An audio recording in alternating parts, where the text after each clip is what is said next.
सेव्यमान पावनाङ्घ्रिपङ्कजं यालयज्ञसूत्रमिन्दुशेखरं कृपाकरं नारदादियोगिवृन्दवन्दितं दिगम्बरं काशिकापुरादिनाथ कालभैरवं भजे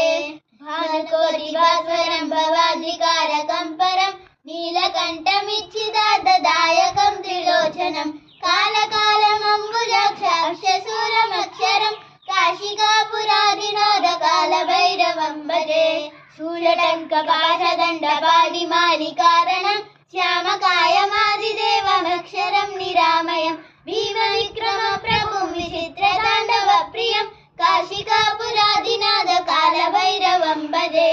भुक्तिमुक्तिदायकं प्रशस्तचारुविग्रहं भक्तवत्सलं स्थितं समस्तलोकविग्रहं विनिक्वनन्मनोजयेम किङ्किणीरसत्कटिं काशिकापुरादिनाथ कालभैरवं भजे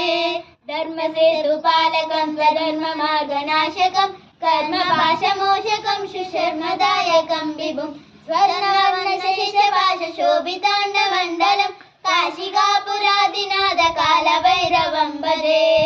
रत्नपादुकाप्रभाभिरामपादयुग्मतं नित्यमद्वितीयमिष्टदैवतं निरञ्जनं मृत्युदर्पनाशनं करालपुष्पभूषणं काशिकापुरादिनाथ कालभैरवं भजे।